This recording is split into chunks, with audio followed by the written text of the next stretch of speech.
Punjabi radio USA ਸੁਣ ਰਹੇ ਸਾਰੇ ਸਰੋਤਿਆਂ ਨੂੰ ਪਿਆਰ ਭਰੀ ਸਤਿ ਸ੍ਰੀ ਅਕਾਲ। ਜੀ ਆਇਆਂ ਨੂੰ ਸਵਾਗਤ ਹੈ ਪ੍ਰੋਗਰਾਮ ਅਪਡੇਟ ਅਮਰੀਕਾ 'ਚ। ਹਰਜੋਤ ਸਿੰਘ ਜੀ ਆਇਆਂ ਨੂੰ ਸਵਾਗਤ ਹੈ। ਸਤਿ ਸ੍ਰੀ ਅਕਾਲ। ਸਤਿ ਸ਼੍ਰੀ ਅਕਾਲ, ਧੰਨਵਾਦ ਜੀ ਆਇਆਂ ਨੂੰ। ਪੰਜਾਬੀ ਰੇਡੀਓ USA ਦੇ ਜਿੰਨੇ ਵੀ ਸਰੋਤੇ ਸਾਡੇ ਸਾਰੇ ਹੀ AM ਸਟੇਸ਼ਨ, FM ਸਟੇਸ਼ਨ, ਘਰਾਂ ਦੇ ਵਿੱਚ ਰੇਡੀਓ ਸੈਟਸ ਦੇ ਰਾਹੀਂ, ਟੈਲੀਫੋਨ ਦੇ ਰਾਹੀਂ, ਫੇਸਬੁੱਕ, YouTube ਤੇ ਲਾਈਵ ਦੇਖ ਰਹੇ ਹੋ, ਸੁਣ ਰਹੇ ਹੋ, ਸਾਰਿਆਂ ਨੂੰ ਜੀ ਆਇਆਂ ਨੂੰ ਤੇ ਬਹੁਤ ਹੀ ਪਿਆਰ ਤੇ ਸਤਿਕਾਰ ਭਰੀ ਸਤਿ ਸ਼੍ਰੀ ਅਕਾਲ।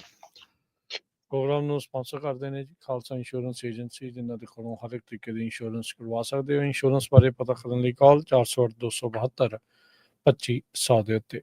ਟਿਰਕੀਆਣਾ ਇਮੀਗ੍ਰੇਸ਼ਨ ਲਾ ਫਰਮ, US ਇਮੀਗ੍ਰੇਸ਼ਨ ਦਾ ਹੋਵੇ ਕਿਸੇ ਵੀ ਤਰੀਕੇ ਦਾ ਕੰਮ, ਕਾਲ ਅਟਾਰਨੀ ਜੀ ਟਿਰਕੀਆਣਾ 415-909-0503 ਦੇ ਉੱਤੇ। Manjeet Singh Kular, Avtar Singh Manzil Clovis, Satnam Singh Sunny Parewal university, Lakhvir Singh Samra Texas, Gurmel Singh Liddar Bakersfield, Amarjit Singh Stockton, Sarabjit Singh Toor New Jersey. Grewal travel services university, tax, payroll, visa, OCI card, passport ਦੀਆਂ ਸਰਵਿਸਿਜ਼ ਲੈ ਸਕਦੇ ਹੋ। ਕਾਲ 5307517605। ਹਰਜੀਤ ਸਿੰਘ ਲੈਥਰੋਪ, ਗੁਰਮੇਲ ਬਾਸੀ ਐਲਗਲੋ, ਊੜਾ ਡੈਟ ਰਿਲੀਫ ਵਾਲੇ ਨਿਰਮਲ ਸਿੰਘ ਮਾਨ। ਇਕਨੋਮਿਕ ਹਾਰਡਸ਼ਿਪ ਆ, ਬੈਂਕਰਪਸੀ ਤੋਂ ਬਚਣਾ ਆ, ਡੈਟ ਨੂੰ ਕੰਸੋਲੀਡੇਟ ਕਰਨਾ ਆ, ਤੁਹਾਡੇ ਉੱਤੇ ਚੜ੍ਹਿਆ ਹੋਇਆ ਕਰਜ਼ੇ ਚੋਂ ਤਕਰੀਬਨ 60% ਤੱਕ ਮਾਫ ਕਰਵਾ ਸਕਦੇ ਨੇ। Call Nirmal Mann 8888889914। Harnek Singh Pawla, Renton Washington, Talwinder Singh, Raminder Basra, Jagdish Chauhan, Major Singh Sidhu, Binder Dhaliwal Bakersfield ਤੇ ਰੀਅਲਟਰ ਕਮਲਜੀਤ ਕੌਰ ਜੋ ਕਿ ਇੰਡੀਆਨਾ ਤੋਂ ਨੇ। ਇੰਡੀਆਨਾ ਦੇ ਵਿੱਚ ਘਰ ਖਰੀਦਣਾ ਆ, ਵੇਚਣਾ ਆ, ਇੱਥੋਂ ਮੂਵ ਹੋ ਰਹੇ ਹੋ, ਘਰ ਬਾਰੇ ਕੋਈ ਸਲਾਹ ਲੈਣੀ ਆ, ਪ੍ਰਾਪਰਟੀ ਖਰੀਦਣੀ ਆ ਤਾਂ ਇਹਨਾਂ ਦੇ ਨਾਲ ਸੰਪਰਕ ਕਰੋ। ਰੀਅਲਟਰ ਕਮਲਜੀਤ ਕੌਰ 3179099295 317-909-9295। ਇਹਨਾਂ ਸਾਰਿਆਂ ਦਾ ਧੰਨਵਾਦ। ਜੇ ਤੁਸੀਂ ਵੀ ਇਸ ਪ੍ਰੋਗਰਾਮ ਨੂੰ ਸਪਾਂਸਰ ਕਰਨਾ ਚਾਹੁੰਦੇ ਹੋ, ਸੰਪਰਕ ਕਰ ਸਕਦੇ ਹੋ 408-722-7698 ਤੇ। ਸਰੋਤੇ, ਅੱਜ ਦਸੰਬਰ ਦੀ 17 ਤਰੀਕ ਆ, ਦਿਨ ਮੰਗਲਵਾਰ ਆ, ਤੇ ਤੁਹਾਡੇ ਲਈ ਸਵੇਰ ਦਾ ਅਪਡੇਟ ਅਮਰੀਕਾ ਪ੍ਰੋਗਰਾਮ ਲੈ ਕੇ ਹਾਜ਼ਰ ਹੋਏ ਆ। ਅੱਜ ਦੀਆਂ ਖਬਰਾਂ ਵੱਲ ਚੱਲੀਏ ਤੇ ਸਭ ਤੋਂ ਪਹਿਲਾਂ ਇੱਕ ਬਹੁਤ ਵੱਡੀ ਜਿਹੜੀ ਖਬਰ ਆ ਰਹੀ ਹੈ, ਯੂਕਰੇਨ ਵਾਲਿਆਂ ਨੇ ਐਡਮਿਟ ਕਰ ਲਿਆ ਵੀ ਉਹਨਾਂ ਨੇ ਰਸ਼ੀਆ ਦਾ ਇੱਕ ਜਨਰਲ ਜਿਹੜਾ ਕਿ ਨਿਊਕਲੀਅਰ ਡਿਫੈਂਸ ਫੋਰਸ ਨੂੰ ਲੀਡ ਕਰਦਾ ਸੀ, ਉਸ ਨੂੰ ਅਸੈਸੀਨੇਟ ਕੀਤਾ ਹੈਗਾ। ਇਹ ਨਿਊਯਾਰਕ ਟਾਈਮਜ਼ ਰਿਸਪੌਂਸ ਜੋ ਆ ਰਿਪੋਰਟ ਕਰ ਰਹੀ ਹੈਗੀ ਆ। ਯੂਕਰੇਨ ਦੇ ਆਫੀਸ਼ੀਅਲਸ ਨੇ ਕੀਵ ਦੇ ਵਿੱਚ ਦੱਸਿਆ ਵੀ ਉਹ ਅਸੀਂ ਰਿਸਪੌਂਸੀਬਲ ਆ। ਜੋ general Igor Kirillov, chief of Russia's radioactive chemical ਤੇ ਬਾਇਓਲੋਜੀਕਲ ਡਿਫੈਂਸ ਫੋਰਸਿਸ ਦਾ ਹੈਗਾ। ਸੋ ਇਸਨੇ ਕਾਫੀ ਕ੍ਰਾਈਮ ਕੀਤੇ ਸੀ ਪਿੱਛੇ ਜਿਹੇ। ਯੂਰਪ ਦੇ ਵਿੱਚ ਵੀ ਇਹਦਾ ਕਾਫੀ ਜਿਹੜਾ ਵਿਰੋਧ ਹੋਇਆ ਸੀ ਵੀ ਇਹ ਕੈਮੀਕਲਸ ਵਰਤ ਰਿਹਾ ਹੈਗਾ ਯੂਕਰੇਨ ਦੇ ਵਿੱਚ। ਜਨਰਲ ਇਗਰ ਕਿਰਿਲੋਵ 54 ਸਾਲਾਂ ਦਾ, ਉਹ ਇੱਕ ਸਕੂਟਰ ਦੇ ਉੱਤੇ ਆਪਣੇ ਆਫਿਸ ਤੋਂ ਘਰ ਨੂੰ ਜਾ ਰਿਹਾ ਸੀ ਜਦੋਂ ਉਹਦੇ ਉੱਤੇ ਬੰਬ ਫਿੱਟ ਕੀਤਾ ਗਿਆ ਸੀ ਤੇ ਉਹ ਉੱਥੇ ਹੀ ਜਿਹੜਾ ਐਕਸਪਲੋਡ ਹੋ ਗਿਆ। ਯੂਕਰੇਨ ਦੀ ਜਿਹੜੀ ਸਿਕਿਉਰਿਟੀ ਸਰਵਿਸ ਆ, ਜਿਸ ਨੂੰ SVU ਕਰਕੇ ਜਾਣਿਆ ਜਾਂਦਾ, ਉਹਨਾਂ ਨੇ ਕਿਹਾ ਵੀ ਉਹਨਾਂ ਨੇ ਇਹ ਆਪਰੇਸ਼ਨ ਕੀਤਾ ਹੈਗਾ ਤੇ SVU ਜਨਰਲ ਕਿਰਲੋਵ ਨੂੰ ਲੈਜੀਟੀਮੇਟ ਟਾਰਗੇਟ ਮੰਨਦੀ ਸੀ ਵੀ ਇਹਨਾਂ ਨੇ ਬਹੁਤ ਜ਼ਿਆਦਾ ਜਿਹੜੇ ਕੈਮੀਕਲ ਵੈਪਨਸ ਜੋ ਬੈਨ ਕੀਤੇ ਹੋਏ ਹੈਗੇ ਆ UN ਨੇ, ਉਹਨਾਂ ਨੂੰ ਇਹ ਇਕੱਠੇ ਕਰਕੇ ਅਸੈਂਬਲ ਕਰ ਰਹੇ ਸੀ, ਯੂਜ਼ ਕਰ ਰਹੇ ਸੀ ਯੂਕਰੇਨ ਦੇ ਵਿੱਚ ਲੋਕਾਂ ਨੂੰ ਮਾਰਨ ਦੇ ਲਈ। ਸੋ ਇਹ ਇੱਕ ਬਹੁਤ ਵੱਡੀ ਪੋਜੀਸ਼ਨ ਦੇ ਜਨਰਲ ਦਾ ਸਿੱਧਾ ਹੀ ਯੂਕਰੇਨ ਵਾਲਿਆਂ ਵੱਲੋਂ ਮਾਰੇ ਜਾਣਾ। ਇਹ ਤੋਂ ਲੱਗਦਾ ਹੈ ਵੀ ਜਿਹੜੀ ਯੂਕਰੇਨ ਤੇ ਰਸ਼ੀਆ ਦੇ ਵਿੱਚ ਲੜਾਈ ਚੱਲ ਰਹੀ ਹੈਗੀ ਆ, ਉਹ ਇਸ ਵੇਲੇ ਐਨ ਸਿਖਰਾਂ ਦੇ ਉੱਤੇ ਪਹੁੰਚੀ ਹੋਈ ਹੈਗੀ ਆ। ਇਹ ਜਿਹੜਾ ਜਦੋਂ ਬਲੋ ਹੋਇਆ ਬੰਬ 6:12 ਤੇ ਸਵੇਰੇ ਹੋਇਆ, ਇਹ ਰਸ਼ੀਆ ਦੀ ਨਿਊਜ਼ ਏਜੰਸੀ ਆ ਉਸਨੇ ਦੱਸਿਆ ਹੈਗਾ। ਥੋੜੇ ਦਿਨ ਪਹਿਲਾਂ ਯੂਕਰੇਨ ਵਾਲਿਆਂ ਨੇ ਅਕਿਊਜ਼ ਕੀਤਾ ਸੀ ਜਨਰਲ ਕਿਰਲੋਵ ਨੂੰ ਵੀ ਉਹ ਕ੍ਰਿਮੀਨਲ ਐਕਟੀਵਿਟੀ ਦੇ ਵਿੱਚ ਇਨਵੋਲਵ ਹੈਗਾ ਆ। ਜੀ ਬਿਲਕੁਲ। ਸੋ ਇਹ ਨਿਊਕਲੀਅਰ ਡਿਫੈਂਸ ਫੋਰਸਿਸ ਦਾ ਇਹਨਾਂ ਦਾ ਹੈਡ ਸੀਗਾ, ਜਿਸ ਨੂੰ ਲੈਫਟੀਨੈਂਟ ਜਨਰਲ ਇਗੋਰ ਕਿਰਿਲੋਵ, ਉਸ ਨੂੰ ਇਹਨਾਂ ਨੇ ਮਾਰਿਆ। ਬਾਇਓਲੋਜੀਕਲ ਕੈਮੀਕਲ ਡਿਫੈਂਸ ਫੋਰਸਿਸ ਦੇ ਇਹ ਮੁੱਖ ਤੌਰ ਦੇ ਉੱਤੇ ਸੀ। ਸਰਹੱਦ ਤੋਂ ਪਾਰ ਜਾ ਕੇ ਯੂਕਰੇਨ ਦੇ ਦੁਆਰਾ ਇਹ ਸਭ ਤੋਂ ਵੱਡਾ ਜਿਹੜਾ ਟਾਰਗੇਟ 2 ਸਾਲ ਹੋ ਗਏ ਜਿਹੜੀ ਲੜਾਈ ਸ਼ੁਰੂ ਹੋਈ ਨੂੰ, ਉਸ ਤੋਂ ਬਾਅਦ ਦੇ ਵਿੱਚ ਇਹ ਦੇਖਿਆ ਗਿਆ। ਕਹਿੰਦੇ ਕੰਬੈਟ ਤੋਂ ਬਾਹਰ ਇਹ ਸਭ ਤੋਂ ਵੱਡਾ ਜਿਹੜਾ highest ranking Russian military official ਆ ਉਸ ਦਾ ਇਹਨਾਂ ਨੇ ਅਸੈਸੀਨੇਸ਼ਨ ਕਤਲ ਜਿਹੜਾ ਉਹ ਕੀਤਾ ਆ। ਸੋ ਉਸ ਦੀ ਵੀਡੀਓ ਜਿਹੜੀ ਉਹ ਦੇਖੀ ਹੈ ਮੈਂ, ਜਿਸ ਤਰੀਕੇ ਦੇ ਨਾਲ ਉਹ ਇੱਕ ਬਿਲਡਿੰਗ ਤੋਂ ਬਾਹਰ ਆਉਂਦਾ ਹੈ, ਬਾਹਰ ਨਿਕਲਦਿਆਂ ਹੀ ਉਹ ਮੈਨੂੰ ਲੱਗਦਾ 10 ਕੁ ਕਦਮ ਅੱਗੇ ਨੂੰ ਤੁਰਿਆ ਹੋਣਾ ਆ, ਅਜੇ ਸੜਕ ਤੇ ਡੀਸੀ ਪੂਰਾ ਪਹੁੰਚਿਆ ਤੇ ਇੱਕ ਜ਼ੋਰਦਾਰ ਧਮਾਕਾ ਜਿਹੜਾ ਹੈ ਉੱਥੇ ਹੁੰਦਾ ਆ, ਜਿਸ ਦੇ ਵਿੱਚ ਇਸ ਦੀ ਜਿਹੜੀ ਉਹ ਮੌਤ ਹੁੰਦੀ ਆ। ਸੋ ਕੈਮਰਾ ਦੇਖੋ ਇਹਨਾਂ ਨੇ ਪਹਿਲਾਂ ਹੀ ਲਾਇਆ ਹੋਇਆ ਸੀਗਾ, ਵੀ ਇਹਨਾਂ ਨੂੰ ਪਤਾ ਸੀਗਾ ਵੀ ਇਹ ਚੀਜ਼ ਹੋਣੀ ਹੈ ਤੇ ਉਹ ਵੇਟ ਕਰ ਰਹੇ ਸੀ ਵੀ ਕਦੋਂ ਉਹ ਬਾਹਰ ਆਊਗਾ ਤੇ ਕਦੋਂ ਉਸ ਨੂੰ ਜਿਹੜਾ ਉਹ ਧਮਾਕਾ ਜਿਹੜਾ ਉਹ ਕੀਤਾ ਹੋਊਗਾ। ਸੋ ਟਾਈਮ ਦੇ ਨਾਲ ਜਾਂ ਕਿਸੇ ਨਾ ਕਿਸੇ ਹੋਰ ਤਰੀਕੇ ਢੰਗ ਦੇ ਨਾਲ ਇਹਨਾਂ ਨੇ ਪੂਰੀ ਜਿਹੜੀ ਆ ਅੰਦਰ ਤੱਕ ਘੁਸਪੈਠ ਕਰਕੇ ਇਸ ਨੂੰ ਕੀਤਾ ਆ। ਸੋ ਇੱਥੇ ਇਹ ਵੀ ਪਤਾ ਲੱਗਦਾ ਹੈ ਹਰਜੋਤ ਸਿੰਘ ਜੀ ਵੀ ਰੂਸ ਦੇ ਵੀ ਅੰਦਰ ਖਾਤੇ ਪੱਤੇ ਜਿਹੜੇ ਉਹ ਵਿਕੇ ਆ। ਸੀਰੀਆ ਦਾ ਆਪਾਂ ਹਾਲ ਦੇਖਿਆ, ਸੀਰੀਆ ਜਿਹੜਾ ਉਹ ਦਿਨਾਂ ਦੇ ਵਿੱਚ ਢਹਿ ਗਿਆ, ਅਸਾਦ ਦਾ ਜਿਹੜਾ ਆ ਉਹ ਢਹਿ ਗਿਆ। ਸੋ ਰੂਸ ਜਿਹੜਾ ਨਾਰਥ ਕੋਰੀਆ ਦੇ ਫੌਜੀਆਂ ਦੇ ਨਾਲ ਮਿਲ ਕੇ ਹੁਣ ਉੱਥੇ ਲੜ ਰਿਹਾ ਆ, ਉਹਨਾਂ ਤੋਂ ਗੋਲੀਆਂ ਵੀ ਲੈਂਦਾ ਆ। ਉੱਦਾਂ ਉਹ ਬ੍ਰਿਕ ਨੂੰ ਬੜੀ ਤਰ੍ਹਾਂ ਪ੍ਰਮੋਟ ਕਰਨ ਦੀ ਕੋਸ਼ਿਸ਼ ਕਰਦਾ ਆ, ਪਰ ਯੂਕਰੇਨ ਦੀ ਲੜਾਈ ਦੇ ਵਿੱਚ ਇਹਨਾਂ ਦੇ ਜਿਹੜੇ ਉਹ ਪੱਤੇ ਵਿਕੇ ਪਏ ਆ। ਨੋ ਡਾਊਟ ਬਹੁਤ ਸਾਰੇ ਜਿਹੜੇ ਆ ਰਸ਼ੀਅਨ ਪ੍ਰੇਮੀ ਹੋਣਗੇ ਜਾਂ ਕਾਮਰੇਡ ਜਿਹੜੇ ਹੋਣਗੇ ਵੀ ਨਹੀਂ ਪੁਤਿਨ ਨੂੰ ਕੁਛ ਨਹੀਂ ਹੋਇਆ, ਪਰ ਪੁਤਿਨ ਅੰਦਰ ਖਾਤੇ ਪੂਰੀ ਤਰ੍ਹਾਂ ਜਿਹੜਾ ਇੱਕ ਹਿਸਾਬ ਦੇ ਨਾਲ ਉਹ ਵੀ ਖੋਖਲਾ ਹੋਇਆ ਪਿਆ ਹੈਗਾ ਆ। ਸੋ ਯੂਕਰੇਨੀ ਅਧਿਕਾਰੀਆਂ ਨੇ ਜਿਹੜਾ ਉਹ ਦੱਸਿਆ ਵੀ ਜਿਹੜਾ ਇਹ ਜਿਹੜਾ ਜਨਰਲ ਇਹਨਾਂ ਨੇ ਮਾਰਿਆ ਆ, ਇਸਨੇ 4800 ਤੋਂ ਵੱਧ ਵਾਰ ਜਿਹੜੇ ਕੈਮੀਕਲ ਵੈਪਨਸ ਆ ਉਹਨਾਂ ਦੀ ਵਰਤੋਂ ਯੂਕਰੇਨ ਦੇ ਫੌਜੀਆਂ ਤੇ ਯੂਕਰੇਨ ਦੇ ਲੋਕਾਂ ਦੇ ਉੱਤੇ ਕੀਤੀ ਹੈਗੀ ਆ। ਕਲੋਰੋਪਿਸਰੀਨ ਇਹ ਚੋਕਿੰਗ ਏਜੰਟ ਆ, ਇਹ ਯੂਕਰੇਨੀਅਨ ਟਰੂਪਸ ਦੇ ਉੱਤੇ ਇਹਨਾਂ ਨੇ ਵਰਤਿਆ ਹੈਗਾ ਆ। 1993 ਦੀ ਕਨਵੈਨਸ਼ਨ ਦੇ ਵਿੱਚ ਮਾਸਕੋ ਨੇ ਕਿਹਾ ਸੀਗਾ ਵੀ ਅਸੀਂ ਨਹੀਂ ਵਰਤਾਂਗੇ, ਪਰ ਰੂਸ ਵਾਲਿਆਂ ਨੇ ਫਿਰ ਵੀ ਜਿਹੜੀ ਆ ਇਸ ਕੈਮੀਕਲ ਵੈਪਨ ਦੀ ਵਰਤੋਂ ਜਿਹੜੀ ਉਹ ਕੀਤੀ ਹੈਗੀ ਆ। ਸੋ ਹਮੇਸ਼ਾ ਹੀ ਜਿੱਥੇ ਵੀ ਜਾਂਦਾ ਸੀ ਯੂਕਰੇਨ ਨੂੰ ਭੰਡਣ ਦੇ ਨਾਲ ਰੂਸ ਦੀ ਜਿਹੜੀ ਉਹ ਪੂਰੀ ਜਿਹੜੀ ਉਹ ਚੜ੍ਹਾਈ ਜਿਹੜੀ ਉਹ ਕਰਾਉਂਦਾ ਸੀਗਾ, ਪਰ ਅੱਜ ਆਪ ਜਿਹੜਾ ਇੱਕ ਧਮਾਕੇ ਦੇ ਵਿੱਚ ਉਹ ਛੱਲੀ ਕਹਿ ਲਓ ਵੀ ਉਹ ਹੋ ਗਿਆ ਹੈਗਾ ਆ। ਸੋ ਇਹ ਜਿਹੜੇ ਯੂਕਰੇਨੀਅਨ ਇੰਟੈਲੀਜੈਂਸ ਸਰਵਿਸਿਜ਼ GUR ਜਿਹੜਾ ਉਹਨਾਂ ਦਾ ਨਾਮ ਆ, ਉਹ ਰਸ਼ੀਆ ਦੇ ਵਿੱਚ ਫਰੰਟ ਲਾਈਨਸ ਤੋਂ ਪਾਰ ਜਾ ਕੇ, ਕੰਬੈਟ ਤੋਂ ਪਰੇ ਜਾ ਕੇ ਉਹ ਇਦਾਂ ਦੇ ਟਾਰਗੇਟਸ ਦੇ ਪਿੱਛੇ ਪਈ ਹੋਈ ਸੀ। ਤੇ ਇਹਨਾਂ ਨੂੰ ਕਹਿ ਸਕਦੇ ਆ ਵੀ ਜਿਹੜੀ ਪਹਿਲੀ ਵੱਡੀ ਜਿਹੜੀ ਸਫਲਤਾ ਆ ਇਸ ਦੇ ਵਿੱਚ ਮਿਲੀ ਹੈਗੀ ਆ। ਇਹ ਵੀ ਦੱਸਦੇ ਜਾਈਏ ਇਸ ਜਰਨਲ ਦੇ ਉੱਤੇ ਬ੍ਰਿਟੇਨ ਦੇ ਦੁਆਰਾ ਵੀ ਜਿਹੜੀਆਂ ਸੈਂਕਸ਼ਨਸ ਆ ਉਹ ਲਈਆਂ ਗਈਆਂ ਸੀ, ਇਸੇ ਹੀ ਦੋਸ਼ਾਂ ਦੇ ਅਧੀਨ ਵੀ ਇਸ ਨੇ ਯੂਕਰੇਨ ਦੇ ਵਿੱਚ ਲੜਾਈ 'ਚ ਕੈਮੀਕਲ ਵੈਪਨਸ ਦੀ ਜਿਹੜੀ ਵਰਤੋਂ ਕੀਤੀ ਹੈਗੀ ਆ। ਜੀ ਬਿਲਕੁਲ 4800 ਵਾਰੀ ਕੈਮੀਕਲ ਵੈਪਨਸ ਇਹਨੇ ਯੂਜ਼ ਕੀਤੇ ਆ ਯੂਕਰੇਨ ਦੇ ਵਿੱਚ, ਜਦੋਂ ਦੀ 2 ਸਾਲ ਤੋਂ ਵੱਧ ਦੀ ਜਿਹੜੀ ਲੜਾਈ ਆ ਚੱਲ ਰਹੀ ਹੈਗੀ ਆ। ਪਰ ਰਸ਼ੀਆ ਵਾਲਿਆਂ ਨੇ ਵਾਰ-ਵਾਰ ਇਹ ਡਿਨਾਈ ਕੀਤਾ। ਜਿਹੜੇ ਕੈਮੀਕਲ ਦੀ ਤੁਸੀਂ ਗੱਲ ਕਰ ਰਹੇ ਹੋ, ਇਹ 150 ਮੁਲਕਾਂ ਨੇ ਜਿਹੜਾ ਆ ਟ੍ਰੀਟੀ ਕੀਤੀ ਹੋਈ ਹੈਗੀ ਆ ਅੰਡਰ ਕੈਮੀਕਲ ਵੈਪਨਸ ਕਨਵੈਨਸ਼ਨ ਦੇ ਅੰਡਰ, ਆਰਮ ਕੰਟਰੋਲ ਟ੍ਰੀਟੀ, ਵੀ ਇਹ ਕੈਮੀਕਲ ਨੂੰ ਨਹੀਂ ਯੂਜ਼ ਕੀਤਾ ਜਾਊਗਾ, ਕਿਉਂਕਿ ਇਹ ਵਰਲਡ ਵਾਰ 1 ਦੇ ਵਿੱਚ as a choking agent use ਕੀਤਾ ਗਿਆ ਸੀ ਤੇ ਇਸ ਕਰਕੇ ਜਿਹੜਾ ਆ ਇਹਦੇ ਉੱਤੇ ਬੈਨ ਲਾਇਆ ਗਿਆ ਸੀ। ਪਰ ਰਸ਼ੀਆ ਵਾਲੇ ਇਸ ਨੂੰ ਬਾਰ-ਬਾਰ ਯੂਜ਼ ਕਰ ਰਹੇ ਸੀ। ਕੱਲਾ ਇਹ ਕੈਮੀਕਲ ਵੈਪਨ ਨਹੀਂ, ਇਸ ਤੋਂ ਬਿਨਾਂ ਜਿਹੜਾ ਜਨਰਲ ਕਿਰਲੋਵ ਆ, ਇਹ ਰਸ਼ੀਆ ਦੀ ਇੱਕ ਪ੍ਰੋਪੋਗੈਂਡਾ ਕੈਂਪੇਨ ਵੀ ਕਰਦਾ ਸੀ ਯੂਕਰੇਨ ਦੇ ਅਗੇਂਸਟ ਤੇ ਵੈਸਟ ਦੇ ਮੁਲਕਾਂ ਦੇ ਅਗੇਂਸਟ। ਪਿੱਛੇ ਜਾਏ ਯੂਰਪ ਵਾਲਿਆਂ ਨੇ ਇਹਨੂੰ ਸੈਂਕਸ਼ਨ ਵੀ ਕੀਤਾ ਸੀਗਾ।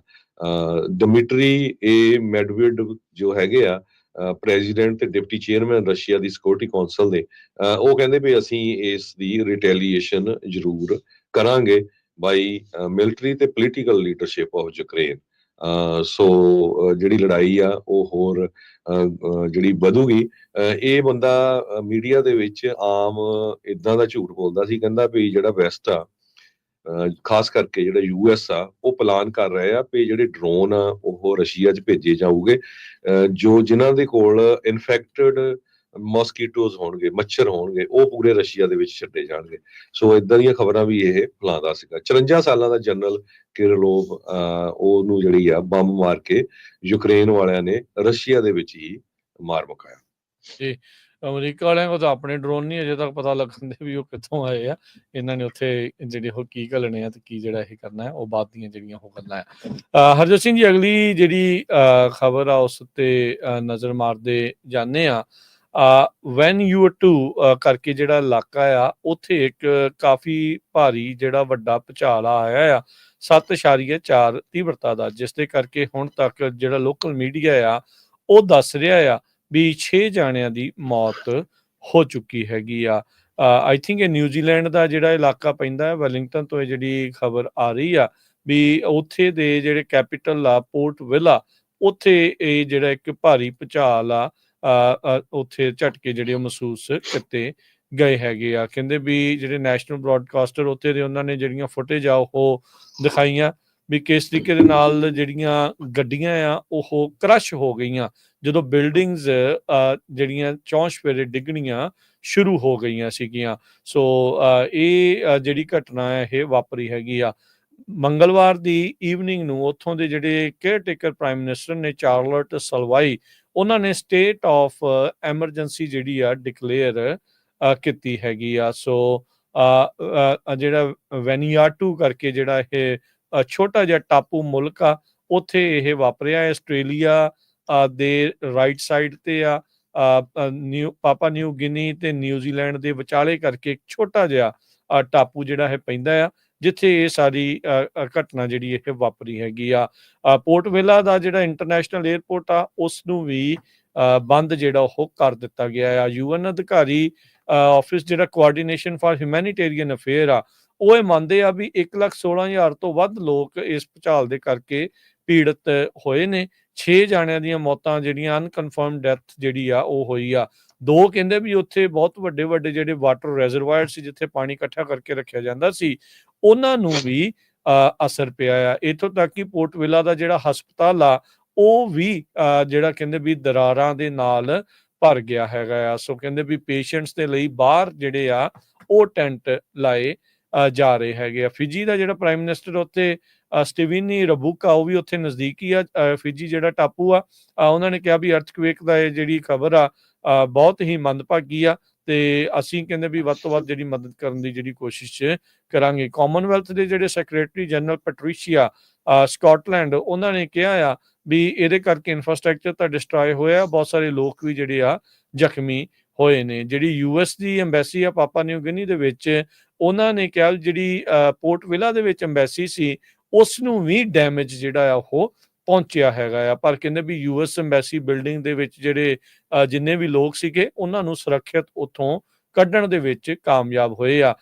ਉਸੇ ਬਿਲਡਿੰਗ ਦੇ ਵਿੱਚ ਕਹਿੰਦੇ ਨਿਊਜ਼ੀਲੈਂਡ ਦੀ ਵੀ ਹਾਈ ਕਮਿਸ਼ਨ ਬਿਲਡਿੰਗ ਸੀ, ਫ੍ਰੈਂਚ ਦੀ ਵੀ ਤੇ ਬ੍ਰਿਟਿਸ਼ ਦੇ ਵੀ ਜਿਹੜੇ ਮਿਸ਼ਨਸ ਆ ਇੱਕੋ ਥਾਂ ਦੇ ਉੱਤੇ ਹੀ ਰਹਿ ਰਹੇ ਸੀਗੇ, ਉਹੀ ਬਿਲਡਿੰਗਸ ਦੇ ਇਰਦ ਗਿਰਦ ਸੀ। ਕਹਿੰਦੇ ਸਾਰਿਆਂ ਨੇ ਦੱਸਿਆ ਵੀ ਸਾਰਿਆਂ ਨੂੰ ਹੀ ਕਾਫੀ ਵੱਡਾ ਜਿਹੜਾ ਨੁਕਸਾਨ ਪਹੁੰਚਿਆ ਆ। ਸੋ ਇੱਕ ਛੋਟਾ ਜਿਹਾ ਗਰੀਬ ਟਾਪੂ ਮੁਲਕ ਹੈਗਾ ਆ ਤੇ ਉੱਥੇ ਜਿਹੜੇ ਇਸ ਵੱਡੇ ਭੁਚਾਲ ਨੇ ਇੱਕ ਹਿਸਾਬ ਦੇ ਨਾਲ ਹਾਹਾਕਾਰ ਮਚਾ ਦਿੱਤੀ ਹੈ ਜੀ।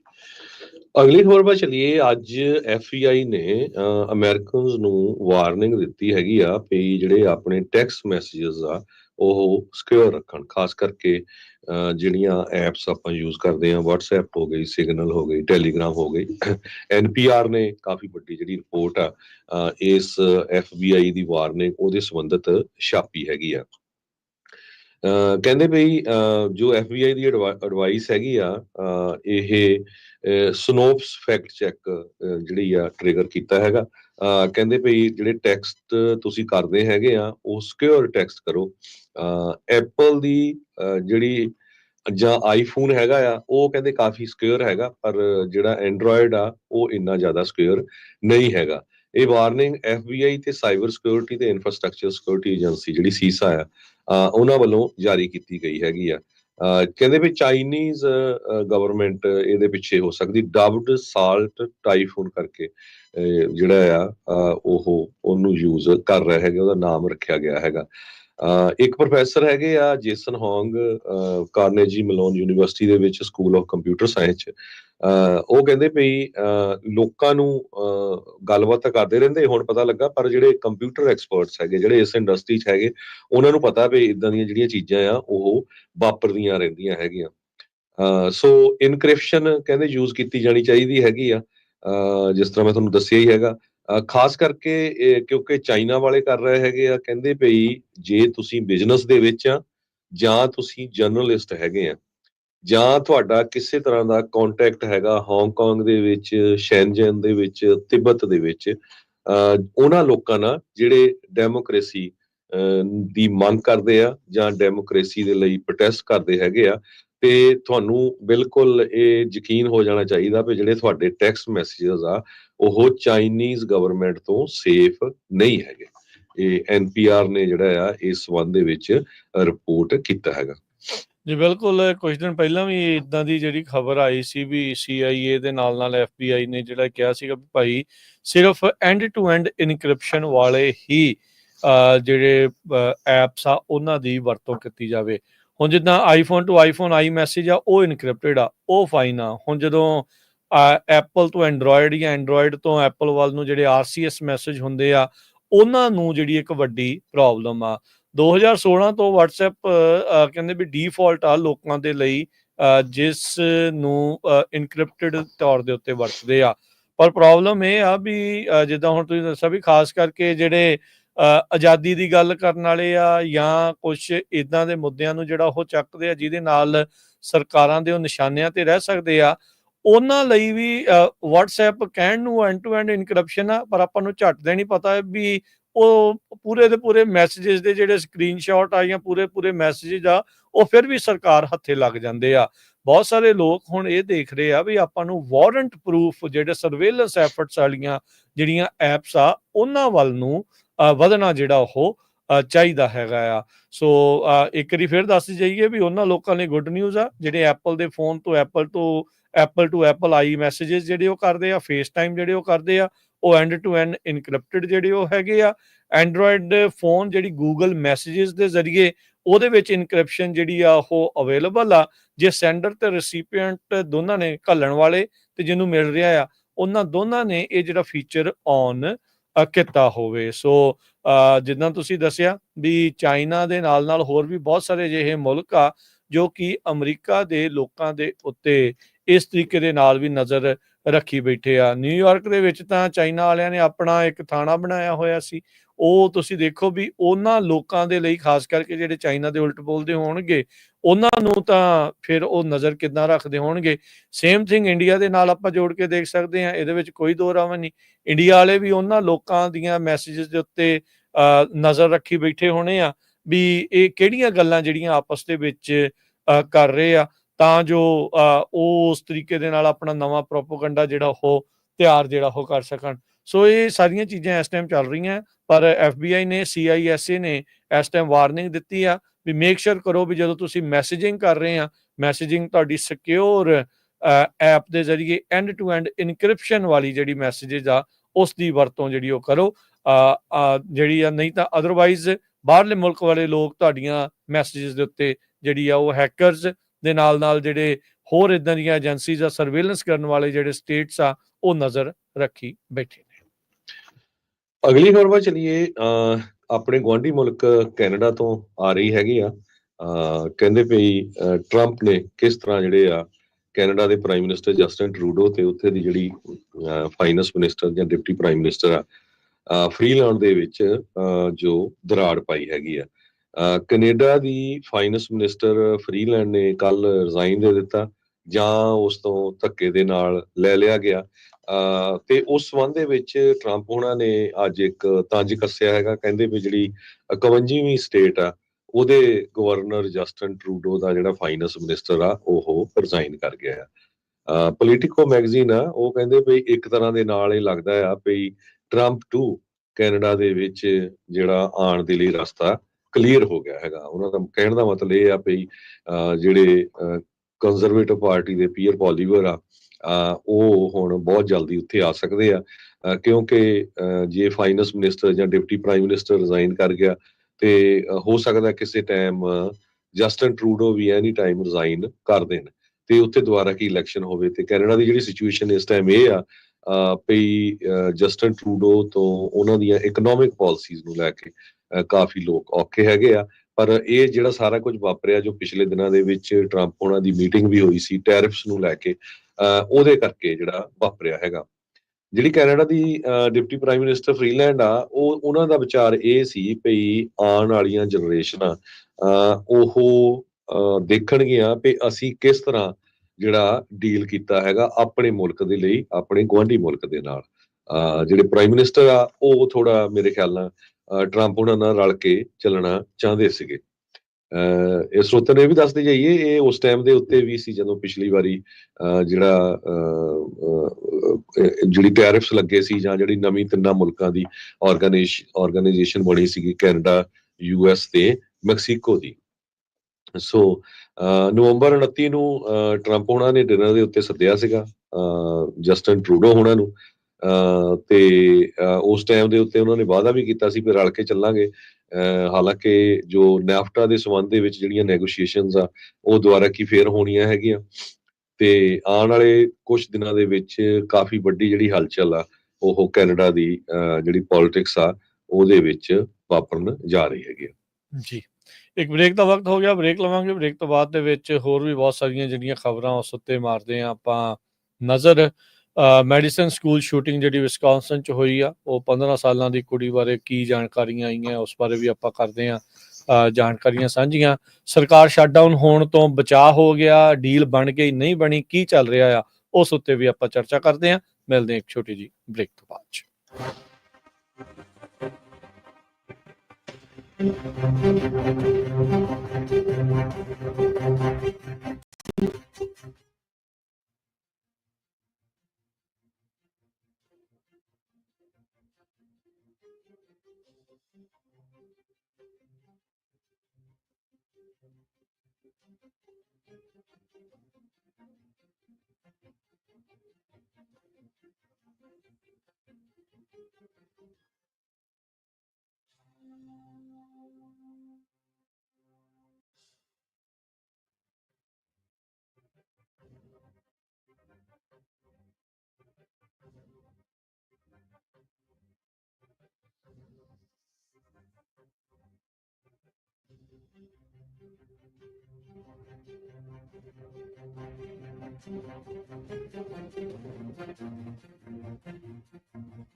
ब्रेक तो बाद एक बारी फिर आप सब का स्वागत है। सो तो प्रोग्राम चल रहा जी इस time update America. Harjot Singh ji ji आए एक बारी फिर स्वागत है। सत श्री अकाल। ਸਤਿ ਸ਼੍ਰੀ ਅਕਾਲ, ਧੰਨਵਾਦ ਜੀ ਆਇਆਂ ਨੂੰ। ਅਗਲੀਆਂ ਖਬਰਾਂ ਵੱਲ ਚੱਲੀਏ। ਇੰਗਲੈਂਡ ਦੇ ਵਿੱਚ ਜਿਹੜੇ ਕਹਿੰਦੇ ਸਿੱਖ ਆ, ਜਦੋਂ ਉਹ ਵਾਪਸ ਕਿਤੇ ਘੁੰਮ ਕੇ ਭਾਰਤ ਤੋਂ ਜਾਂ ਹੋਰ ਮੁਲਕਾਂ ਤੋਂ ਵਾਪਸ ਇੰਗਲੈਂਡ ਆਪਣੇ ਮੁਲਕ ਪਹੁੰਚਦੇ ਆ, ਤੇ ਉਹਨਾਂ ਨੂੰ ਕਈ ਵਾਰੀ ਉੱਥੇ ਜਿਹੜੀ ਇਮੀਗ੍ਰੇਸ਼ਨ ਆਫੀਸ਼ੀਅਲਸ ਆ, ਉਹ ਉਹਨਾਂ ਦੇ ਖਾਲਿਸਤਾਨ ਬਾਰੇ ਜਾਂ ਸਿੱਖੀ ਬਾਰੇ ਉਹ ਵਿਚਾਰ ਪੁੱਛਦੇ ਹੈਗੇ ਆ।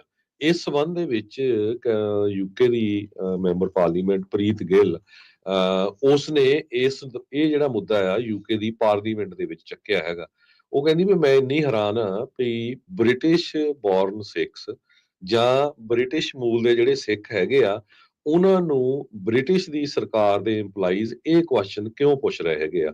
ਹੋਰ ਤਾਂ ਹੋਵੇ ਵੀ ਹੋਰ ਕੋਈ ਮੁਲਕ ਪੁੱਛ ਲੈ, ਪਰ ਇਹਨਾਂ ਨੂੰ ਜਿਹੜਾ ਇਹ ਪੁੱਛਣ ਦਾ ਕੋਈ ਹੱਕ ਨਹੀਂ ਹੈਗਾ। ਤੇ ਉਹ ਕਹਿੰਦੇ ਵੀ ਮੇਰੇ ਕੌਂਸਟੀਚੁਐਂਸੀ ਦੇ ਬਹੁਤ ਸਾਰੇ ਸਿੱਖ ਮੈਨੂੰ ਆ ਕੇ ਮਿਲੇ ਆ। ਇਹ ਟੋਟਲੀ ਜਿਹੜੀ ਹਰਾਸਮੈਂਟ ਔਨ ਔਰ ਬਿਹਾਫ ਆਫ ਇੰਡੀਅਨ ਗਵਰਨਮੈਂਟ। ਤੇ ਉਹ ਕਹਿੰਦੀ ਵੀ ਮੈਨੂੰ ਲੱਗਦਾ ਵੀ ਇੰਡੀਅਨ ਗਵਰਨਮੈਂਟ ਦਾ ਇਹਦੇ ਵਿੱਚ ਹੱਥ ਹੈਗਾ ਆ। ਸਾਰਿਆਂ ਨੂੰ ਪਤਾ ਆ ਵੀ ਜਿਹੜੇ ਡਿਪਲੋਮੈਟਿਕ ਜਿਹੜੇ ਰਿਲੇਸ਼ਨਸ ਹੈਗੇ ਆ ਇੰਡੀਆ ਤੇ ਕੈਨੇਡਾ ਦੇ ਗੁੱਡ ਨਹੀਂ ਹੈਗੇ, ਖਾਸ ਕਰਕੇ ਉਸ ਟਾਈਮ ਦੇ ਉੱਤੋਂ ਜਦੋਂ ਭਾਈ ਹਰਦੀਪ ਸਿੰਘ ਨਿੱਜਰ ਹੋਣਾ ਦਾ ਕਤਲ ਕੀਤਾ ਗਿਆ ਸੀ। ਤੇ ਕੈਨੇਡਾ ਵਾਲੇ ਉਹ 100% ਯਕੀਨ ਕਰਦੇ ਆ ਵੀ ਭਾਰਤ ਦੀ ਸਰਕਾਰ ਦੇ ਆਫੀਸ਼ੀਅਲਸ ਉਹਦੇ ਵਿੱਚ ਇਨਵੋਲਵ ਸੀਗੇ। ਸਤੰਬਰ ਮਹੀਨੇ ਦੇ ਵਿੱਚ ਪ੍ਰੀਤ ਗਿੱਲ ਨੇ ਯੂਕੇ ਦੀ ਜਿਹੜੇ ਪਾਰਲੀਮੈਂਟ ਉਹਨਾਂ ਦੇ ਜਿਹੜੇ ਫੈਲੋ ਮੈਂਬਰ ਪਾਰਲੀਮੈਂਟਸ ਆ, ਉਹਨਾਂ ਨੂੰ ਵੀ ਲੈਟਰ ਲਿਖਿਆ ਸੀ ਵੀ ਨੰਬਰ ਆਫ ਸਿੱਖਸ, ਕਈ ਜਿਹੜੇ ਸਿੱਖ ਆ ਉਹਨਾਂ ਨੂੰ ਰੋਕਿਆ ਗਿਆ ਮਾਨਚੈਸਟਰ ਏਅਰਪੋਰਟ ਦੇ ਉੱਤੇ ਕਈ ਘੰਟੇ, ਜਦੋਂ ਉਹ ਆਪਣੀ ਵਕੇਸ਼ਨ ਜਿਹੜੀ ਬਤਾ ਕੇ ਵਾਪਸ ਪਰਤੇ ਸੀ। ਕੋਈ ਟਰਕੀ ਤੋਂ ਆਇਆ ਸੀ, ਕੋਈ ਕਿਸੇ ਤੋਂ। ਉਹਨਾਂ ਦੇ ਵਿਊਜ਼ ਪੁੱਛੇ ਗਏ ਸਿੱਖੀਜ਼ਮ ਬਾਰੇ, ਪਾਰਟੀਸ਼ਨ ਆਫ ਇੰਡੀਆ ਬਾਰੇ, ਭਾਈ ਨਿੱਜਰ ਦੇ ਕਤਲ ਦੇ ਸੰਬੰਧ ਦੇ ਵਿੱਚ। ਕਹਿੰਦੀ ਬਈ ਇੱਕ ਦੋ ਇੰਸੀਡੈਂਟ ਇਦਾਂ ਵੀ ਹੋਏ ਜਿਨ੍ਹਾਂ ਨੂੰ ਰਫਲੀ ਹੈਂਡਲ ਕੀਤਾ ਗਿਆ, ਤੇ ਇੱਕ ਬੰਦੇ ਦੀ ਦਸਤਾਰ ਵੀ ਉਤਾਰਨ ਦੇ ਲਈ ਉਸ ਨੂੰ ਕਿਹਾ ਗਿਆ।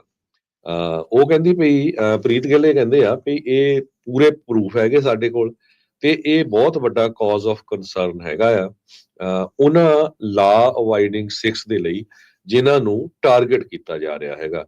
ਇਹ ਇੱਕ ਇਨਅਪਰੋਪਰੀਏਟ ਕੁਐਸਚਨਸ ਹੈਗੇ ਆ, ਸਿਰਫ ਉਹਨਾਂ ਦੀ ਆਇਡੈਂਟੀਟੀ ਤੇ ਰਿਲੀਜੀਅਸ ਬਿਲੀਫ ਦੇ ਬੇਸ ਦੇ ਉੱਤੇ। ਸੋ ਉਹ ਕਹਿੰਦੇ ਆ ਵੀ ਇਸ ਦੀ ਜਿਹੜੀ ਪੂਰੀ ਇਨਵੈਸਟੀਗੇਸ਼ਨ ਹੋਣੀ ਚਾਹੀਦੀ ਹੈਗੀ ਆ। ਜਿਹੜਾ ਉੱਥੇ ਦਾ ਹੋਮ ਆਫਿਸ ਆ, ਉਹਨਾਂ ਨੇ ਇਹਦੇ ਬਾਰੇ ਕੋਈ ਕਮੈਂਟ ਨਹੀਂ ਦਿੱਤਾ। ਤੇ ਇੰਡੀਅਨ ਗਵਰਨਮੈਂਟ ਹਮੇਸ਼ਾ ਹੀ ਤੁਹਾਨੂੰ ਪਤਾ ਹੀ ਆ ਵੀ ਜਿਹੜੇ ਸਿੱਖ ਨੈਸ਼ਨਲਿਸਟ ਮੂਵਮੈਂਟ ਹੈਗੀ ਆ, ਜਾਂ ਜਿਹੜੇ ਉਹਨਾਂ ਦੇ ਕੈਂਪੇਨ ਕਰਦੇ ਹੈਗੇ ਆ, ਆਪਣੇ ਅਲੱਗ ਰਾਜ ਦੀ ਮੰਗ ਕਰਦੇ ਹੈਗੇ ਆ, ਉਹਨਾਂ ਨੂੰ ਬਦਨਾਮ ਕਰਦੀ ਰਹਿੰਦੀ ਹੈਗੀ ਆ। ਹਮੇਸ਼ਾ 에ਅਰ ਇੰਡੀਆ ਫਲਾਈਟ 182 ਦੇ ਨਾਲ ਜੋੜਦੀ ਰਹਿੰਦੀ ਆ, ਹੋਰ ਵੱਖ-ਵੱਖ ਇਸ਼ੂਜ਼ ਦੇ ਨਾਲ ਜੋੜਦੀ ਰਹਿੰਦੀ ਹੈਗੀ ਆ। ਸੋ ਯੂਕੇ ਦੇ ਵਿੱਚ ਭਾਈ ਅਵਤਾਰ ਸਿੰਘ ਖੰਡਾ ਉਹਨਾਂ ਦੀ ਮੌਤ ਹੋਈ ਸੀ ਤੇ ਉਹ ਵੀ ਬਹੁਤ ਸਾਰੇ ਜਿਹੜੇ ਸਿੱਖ ਬਲੀਵ ਕਰਦੇ ਪਏ ਉਹਨਾਂ ਨੂੰ ਜਿਹੜਾ ਭਾਰਤ ਸਰਕਾਰ ਵੱਲੋਂ ਮਾਰਿਆ ਗਿਆ ਹੈਗਾ। ਉੱਥੇ ਦੇ ਜਿਹੜੇ ਕੰਜ਼ਰਵੇਟਿਵ MP ਨੀਲ ਓਬਰਾਇਨ ਹੈਗੇ ਆ, ਉਹਨਾਂ ਨੇ ਜੇਮਸ ਕਲੈਵਰੀ ਜੋ ਕੂਪਰ ਉਹਨਾਂ ਦਾ ਪ੍ਰੈਡੀਸੈਸਰ ਹੈਗਾ, ਉਹਨੂੰ ਵੀ ਲੈਟਰ ਲਿਖਿਆ ਸੀ ਵੀ ਇਹਦੀ ਪੂਰੀ ਜਿਹੜੀ ਆ ਇਨਵੈਸਟੀਗੇਸ਼ਨ ਹੋਣੀ ਚਾਹੀਦੀ ਹੈਗੀ ਆ। ਸਿੱਖ ਕਮਿਊਨਿਟੀ ਦੇ ਜਿਹੜੇ ਲੀਡਰ ਆ ਉਹ ਇਹ ਕਹਿ ਰਹੇ ਆ ਵੀ ਜਿਹੜੇ ਬ੍ਰਿਟਿਸ਼ ਸਿੱਖਾਂ ਨੂੰ ਬਾਰ-ਬਾਰ UK ਦੇ 에ਅਰਪੋਰਟਸ ਤੇ ਰੋਕਿਆ ਜਾ ਰਿਹਾ ਆ, ਇਹ ਉੱਥੇ ਦਾ ਕੋਈ ਟੈਰਰਿਜ਼ਮ ਐਕਟ ਆਫ 2000 ਆ। ਤੇ ਉਹਦੇ ਮੁਤਾਬਕ ਕੋਈ ਵੀ ਜਿਹੜਾ ਟਰੈਵਲ ਕਰਦਾ ਹੈਗਾ ਉਹਨੂੰ 에ਅਰਪੋਰਟ ਦੇ ਉੱਤੇ ਪੁੱਛਿਆ ਜਾ ਸਕਦਾ ਹੈਗਾ। ਪਰ ਉਹ ਕਹਿੰਦੇ ਵੀ ਸਾਨੂੰ ਜਿਹੜਾ ਆ ਐਜ ਏ ਸਿੱਖ ਪੁੱਛਿਆ ਜਾ ਰਿਹਾ ਤੇ ਸਿੱਖਾਂ ਤੋਂ UK ਨੂੰ ਕਿਸੇ ਤਰ੍ਹਾਂ ਦਾ ਵੀ ਕੋਈ ਖਤਰਾ ਨਹੀਂ ਹੈਗਾ, ਨਾ ਹੀ ਕੋਈ ਇਦਾਂ ਦੀ ਕਦੇ ਇੰਸੀਡੈਂਟ UK 'ਚ ਹੋਈ ਆ ਜਿਹਦਾ ਬਲੇਮ ਸਿੱਖਾਂ ਨੂੰ ਜਾਂਦਾ ਹੋਵੇ। ਸੋ ਇਸ ਸੰਬੰਧ ਦੇ ਵਿੱਚ ਪ੍ਰੀਤ ਗਿੱਲ ਹੋਣਾ ਨੇ ਇਹ ਕਿਹਾ ਵੀ ਸਪੈਸੀਫਿਕ ਤੇ ਅਨਯੂਜ਼ੁਅਲ ਲਾਈਨ ਆਫ ਕੁਐਸਚਨਿੰਗ ਜਿਹੜੀ ਆ ਬਹੁਤ ਮਲਟੀਪਲ 에ਅਰਪੋਰਟਸ ਦੇ ਉੱਤੇ ਜੋ ਕੀਤੀ ਜਾ ਰਹੀ ਆ ਸਿੱਖਾਂ ਦੇ ਅਗੇਂਸਟ, ਸਿੱਖਾਂ ਨੂੰ ਟਾਰਗੇਟ UK ਦੇ ਵਿੱਚ ਕੀਤਾ ਜਾ ਰਿਹਾ ਹੈ। ਨਹੀਂ, ਬਿਲਕੁਲ ਹਰਜੋਤ ਸਿੰਘ ਜੀ, ਇਹ ਆਪਣੇ ਸਾਹਮਣੇ ਹੀ ਆ। ਇੰਗਲੈਂਡ ਵਾਲੇ ਉਹੀ ਨੇ ਜਿਨ੍ਹਾਂ ਨੇ 1984 ਦੇ ਹਮਲੇ ਵੇਲੇ ਵੀ ਜਿਹੜੀ ਆ ਉਦੋਂ ਪਾਪਣ ਗਾਂਧੀ ਦੀ ਜਿਹੜੀ ਉਹ ਮਦਦ ਕੀਤੀ ਸੀ। ਸੋ ਇਹਨਾਂ ਤੋਂ ਬਾਅਦੀਆਂ ਉਮੀਦਾਂ ਨਹੀਂ। ਜੱਗੀ ਜੌਲ ਨੂੰ ਫਸਾਉਣ ਦੇ ਵਿੱਚ ਵੀ ਇੰਗਲੈਂਡ ਵਾਲਿਆਂ ਦਾ ਹੱਥ ਹੈ। ਇੱਥੋਂ ਤੱਕ ਵੀ ਨਿਊਜ਼ ਰਿਪੋਰਟਸ ਉਦੋਂ ਸਾਹਮਣੇ ਸੀਗੀਆਂ ਵੀ ਉਹਨਾਂ ਦੀ ਹੀ ਜਿਹੜੀ ਇੰਟੈਲੀਜੈਂਸ ਏਜੰਸੀ ਨੇ ਜੱਗੀ ਜੌਲ ਬਾਰੇ ਆ ਭਾਰਤ ਨੂੰ ਦੱਸਿਆ ਸੀ, ਜਿਸ ਤੋਂ ਬਾਅਦ ਦੇ ਵਿੱਚ ਉਸ ਨੂੰ ਗ੍ਰਿਫਤਾਰ ਉੱਥੇ ਕਰ ਲਿਆ ਸੀ। ਕਈ ਸਾਲਾਂ ਤੋਂ ਉਹ ਅਜੇ ਵੀ ਉਸੇ ਤਰੀਕੇ ਦੇ ਨਾਲ ਜੇਲ੍ਹ ਦੇ ਵਿੱਚ ਡੱਕਿਆ ਹੈਗਾ ਆ। ਸੋ ਉਹ ਇਹ ਆਪਣੇ ਸਾਹਮਣੇ ਹੀ ਆ ਵੀ ਕਿਸ ਤਰੀਕੇ ਦੇ ਨਾਲ ਵੈਸਟ ਦੇ ਜਿਹੜੇ ਕਈ ਮੁਲਕ ਜੋ ਕਿ ਸਿੱਖਾਂ ਦੇ ਨਾਲ ਇਸ ਟਾਈਮ ਕਈ ਮਾਮਲਿਆਂ ਦੇ ਵਿੱਚ ਨਾਲ ਜੁੜੇ ਨੇ, ਪਰ ਅੰਦਰ ਖਾਤੇ ਇਹ ਇੱਦਾਂ ਵੀ ਕਰ ਜਾਂਦੇ ਆ। ਇੱਦਾਂ ਜਿਹੜੇ ਵਿਚਾਰ ਰੱਖਣ ਦੇ ਲਈ ਹਰਜੋਤ ਸਿੰਘ ਜੀ ਬਹੁਤ ਜਿਹੜੇ ਉਪਰਾਲੇ ਆ ਉਹਨਾਂ ਦੀ ਜਿਹੜੀ ਉਹ ਜ਼ਰੂਰਤ ਆ। ਸਿੱਖਾਂ ਨੂੰ ਬੜੀ ਸੁਹਿਰਦਤਾ ਦੇ ਨਾਲ ਜਿਹੜੀ ਉਹ ਚੱਲਣ ਦੀ ਜ਼ਰੂਰਤ ਆ ਵੀ ਕੀ ਕੁਛ ਜਿਹੜਾ ਆ ਓਵਰਆਲ ਚੱਲ ਰਿਹਾ ਹੈ। ਸੋ ਬਿਲਕੁਲ ਸਰੋਤਿਆਂ ਦੱਸਦੇ ਜਾਈਏ, ਜਿਹੜੇ ਜੱਗੀ ਜੌਲ ਆ, ਜਗਤਾਰ ਸਿੰਘ ਜੌਲ, ਉਹਨਾਂ ਨੂੰ ਨਵੰਬਰ 2017 ਦੇ ਵਿੱਚ ਅਰੈਸਟ ਕੀਤਾ ਗਿਆ ਸੀ। ਐਗਜ਼ੈਕਟਲੀ 7 ਸਾਲ ਤੇ 1 ਮਹੀਨਾ ਹੋ ਗਿਆ, ਹੁਣ ਤੁਸੀਂ ਹਿਸਾਬ ਲਾ ਲਓ।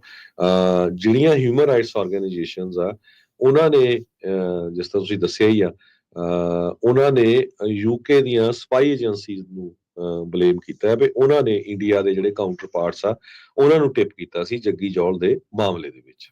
ਜੀ, ਅਗਲੀ ਜਿਹੜੀ ਹਰਜੋਤ ਸਿੰਘ ਜੀ ਗੱਲ ਕਰਦੇ ਜਾਈਏ, ਕਾਂਗਰਸ ਦੇ ਵਿੱਚ ਸਰਕਾਰ ਸ਼ਟਡਾਊਨ ਹੋਣ ਤੋਂ ਬਚਾ ਲਈ ਕਹਿੰਦੇ ਤਕਰੀਬਨ ਡੀਲ ਹੋ ਚੁੱਕੀ ਹੈਗੀ ਆ।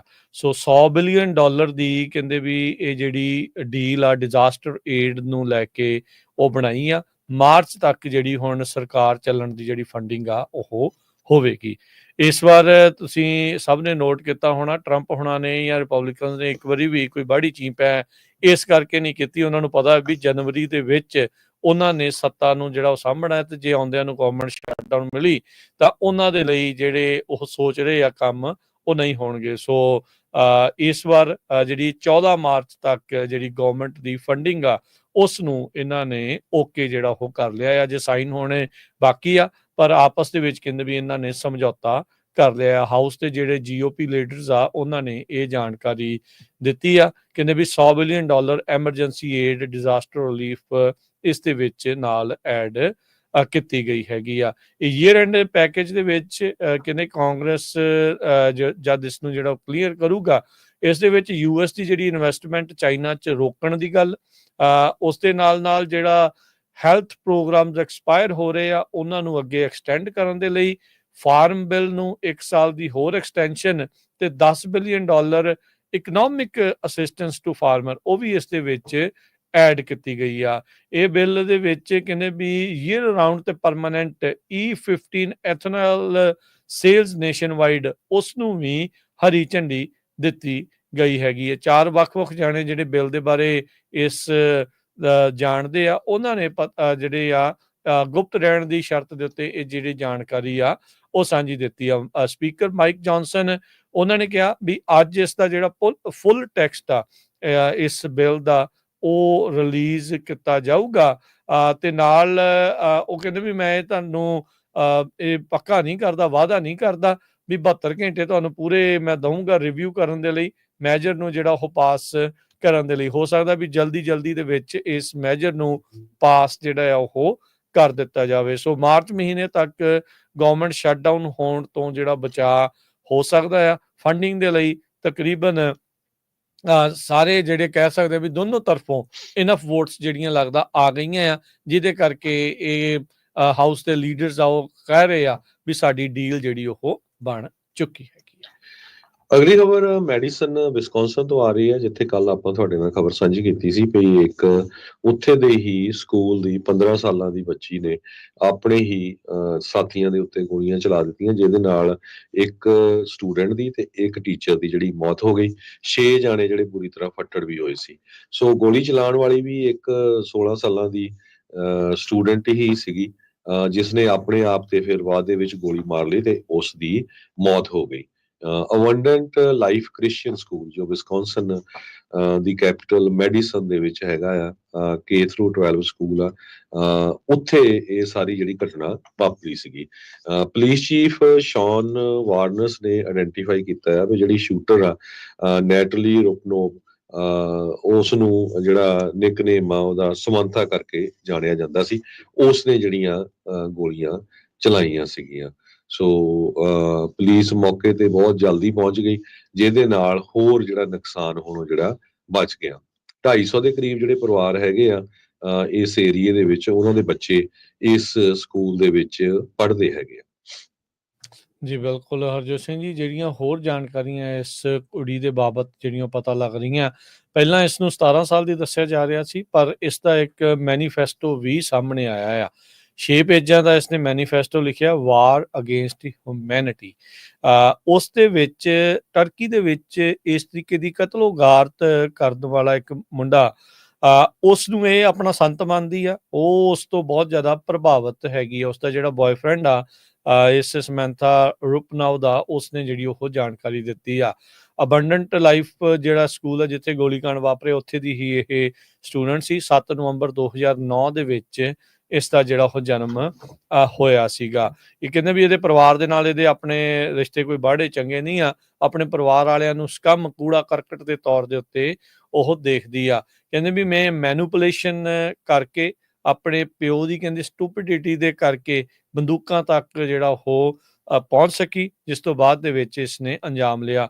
ਇੱਕ ਟਾਈਮ ਦੇ ਉੱਤੇ ਕਹਿੰਦੇ ਇਹ ਸੁਸਾਈਡ ਵੀ ਕਰਨਾ ਚਾਹੁੰਦੀ ਸੀ, ਤੇ ਫਿਰ ਇਹਦੇ ਮੈਨੀਫੈਸਟੋ 'ਚ ਲਿਖਿਆ ਆ ਸੁਸਾਈਡ ਦੇ ਨਾਲ ਕਹਿੰਦੇ ਵੀ ਇੱਕ ਬੋਰਿੰਗ ਡੈਥ ਹੋਣੀ ਸੀ, ਸੋ ਇਸ ਲਈ ਮੈਂ ਪਹਿਲਾਂ ਬੰਦਿਆਂ ਨੂੰ ਮਾਰ ਕੇ ਫਿਰ ਜਿਹੜਾ ਉਹ ਮਰਨਾ ਆ। ਇਹ ਵੀ ਚਰਚਾ ਚੱਲ ਪਈ ਸੀ ਹਰਜੋਤ ਸਿੰਘ ਜੀ ਵੀ ਇਹ ਟਰਾਂਸਜੈਂਡਰ ਵਾਲਾ ਜਿਹੜਾ ਮਸਲਾ ਆ, ਪਰ ਇਸ ਦੇ ਵਿੱਚ ਕੋਈ ਵੀ ਟਰਾਂਸਜੈਂਡਰ ਵਾਲੀ ਗੱਲ ਨਹੀਂ ਆ। ਇਹ ਬੋਰਨ ਵੀ ਫੀਮੇਲ ਸੀਗੀ ਤੇ ਫੀਮੇਲ ਹੀ ਸੀਗੀ, ਕੁੜੀ ਹੋਈ ਸੀਗੀ ਜਿਸ ਟਾਈਮ ਦੇ ਉੱਤੇ ਇਸਨੇ ਇਸ ਕਾਂਡ ਨੂੰ ਜਿਹੜਾ ਉਹ ਅੰਜਾਮ ਜਿਹੜਾ ਉਹ ਦਿੱਤਾ ਆ। ਹੱਦ ਹੀ ਹੋਈ ਪਈ ਹੈ ਹਰਜੋਤ ਸਿੰਘ ਜੀ ਵੀ ਲੋਕਾਂ ਦੀ, ਨਿਆਣਿਆਂ ਦੀ ਵੀ ਕਿਸ ਪਾਸੇ ਵੱਲ ਨੂੰ ਜਿਹੜਾ ਉਹ ਤੁਰ ਪਏ ਹੈਗੇ ਆ। 15 ਸਾਲਾਂ ਦੇ ਜਿਹੜੇ ਨਿਆਣੇ ਆ ਉਹ ਮੈਨੀਫੈਸਟੋ ਇਸ ਤਰੀਕੇ ਦੇ ਨਾਲ ਬਣਾ ਕੇ ਇਦਾਂ ਦੇ ਕੰਮ ਕਰ ਰਹੇ ਆ।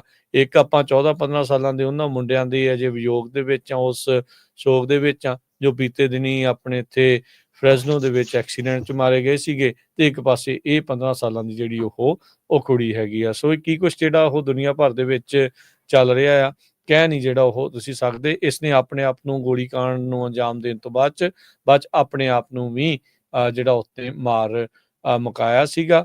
ਸੋ ਇਹਦੇ ਜਿਹੜੀ ਇਸ ਟਾਈਮ ਹਰਜੋਤ ਸਿੰਘ ਜੀ ਜੋ ਇਹੀ ਆ ਵੀ ਟੀਚਰ ਨੂੰ ਤੇ ਇੱਕ ਫੈਲੋ ਸਟੂਡੈਂਟ ਨੂੰ ਇਸਤੇ ਮਾਰ ਦਿੱਤਾ, ਤੇ 6 ਜਾਣੇ ਅਜੇ ਹੋਰ ਇਸ ਦੇ ਵਿੱਚ ਜ਼ਖਮੀ ਆ, ਤੇ ਇਵੈਂਚੁਅਲੀ ਇਸਨੇ ਆਪਣੇ ਆਪ ਨੂੰ ਹੀ ਗੋਲੀ ਮਾਰ ਕੇ ਆਤਮ ਹੱਤਿਆ ਵੀ ਕਰ ਲਈ ਸੀਗੀ।